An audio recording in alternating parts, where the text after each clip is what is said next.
ઠંડીની શરૂઆત થતાં જ બજારમાં શક્કરિયા આવવા લાગે છે। શક્કરિયા અનેક ગુણોથી ભરપૂર હોય છે, પરંતુ શું તમે જાણો છો કે શક્કરિયાની તાસીર કેવી હોય છે?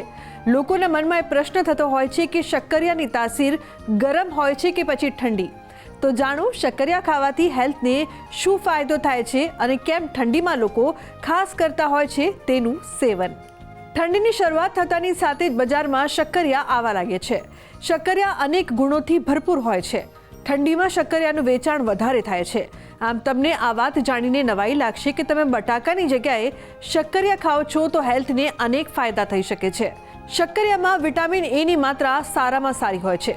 આ સાથે શક્કરિયામાં કાર્બોહાઈડ્રેટ, ઝિંક અને મેગ્નેશિયમ જેવા તત્વો પણ હોય છે, પરંતુ શક્કરિયાની તાસીર ગરમ હોય છે। આ માટે તમે ઠંડીમાં તેને ખાઈ શકો છો। શક્કરિયામાં વિટામિન સી ભરપૂર હોય છે। શક્કરિયાનું સેવન તમે રેગ્યુલર કરો છો તો તમારી ઇમ્યુનિટી સિસ્ટમ મજબૂત થાય છે। ઠંડીમાં તમે શક્કરિયા ખાઓ છો તો શરીરમાં ગરમી પેદા કરવાનું કામ કરે છે। શક્કરિયાનું સેવન તમે રેગ્યુલર કરો છો તો વજન ઘટાડવામાં મદદ મળે છે। ઠંડીમાં લોકોને એક્સરસાઇઝ કરવામાં આળસ આવતી હોય છે, એવામાં તમે વજન ઘટાડવા ઈચ્છો છો તો શક્કરિયાનું સેવન કરો। ફાઇબરથી ભરપૂર આ ફળ ખાવાથી ભૂખ નથી લાગતી અને ઓવર ઇટિંગની સમસ્યાથી બચી જાઓ છો। ફાઇબરથી ભરપૂર શક્કરિયાનું સેવન કરવાથી ડાયજેશન સિસ્ટમ સારી થાય છે। તમે જે કંઈ પણ ખાઓ છો અને તે પચતું નથી તો શક્કરિયાનું ખાસ સેવન કરો। શક્કરિયા ખાવાથી ડાયજેશન સિસ્ટમ પાવરફુલ થાય છે, ઇમ્યુનિટી સિસ્ટમ પણ મજબૂત થાય છે। શક્કરિયાનું સેવન કરવાથી ઇમ્યુનિટી તમારી આપોઆપ મજબૂત થઈ જશે।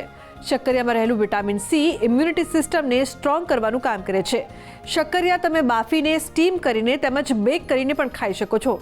ઠંડીમાં તમે સૂપ બનાવીને પણ તે પી શકો છો। શક્કરિયામાં મુખ્યત્વે વિટામિન્સમાં વિટામિન એ, વિટામિન બી અને વિટામિન સી પ્રચુર માત્રામાં આવેલા છે, તેમજ તેમાં ઝિંક, પેન્ટોથેનિક એસિડ અને મેંગેનીઝ પણ સારા પ્રમાણમાં છે। એમાં રેસા ખૂબ હોવાથી લગભગ દિવસના તમારા 15થી 17% જરૂરી હોય એટલા રેસા હોવાથી તમને એ સુપાચ્ય છે, એટલું સરસ રીતે પચે છે અને એમાંથી શર્કરા બની અને શક્તિમાં કન્વર્ઝન સારું આવે છે। એ શર્કરા તમારા શરીરમાં, તમારી રક્તવાહિનીઓમાં એટલી ધીરે રીતે એ પ્રવેશે છે કે જેથી કરીને તમારી શુગરની માત્રા નોર્મલ રહે છે। શુગરના પેશન્ટ માટે અથવા તો ડાયાબિટીક પેશન્ટ માટે તો આ શ્રેષ્ઠ છે જ, પરંતુ અનન્ય બાળકો અથવા તો માનસિક ક્ષતિવાળા બાળકોને માટે પણ આ ખૂબ ઉપયોગી શાક છે। શક્કરિયા ખાવાથી અને સારી રીતે રાંધીને ખાવાથી તેમાં માનસિક ક્ષમતા પણ વધી શકે એવા ઘણા તત્વો છે, જેથી કરીને શક્કરિયાને ઘણા બધા દેશોમાં સુપરફૂડ તરીકે લેખવામાં આવે છે।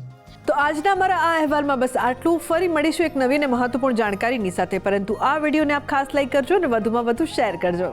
નમસ્કાર।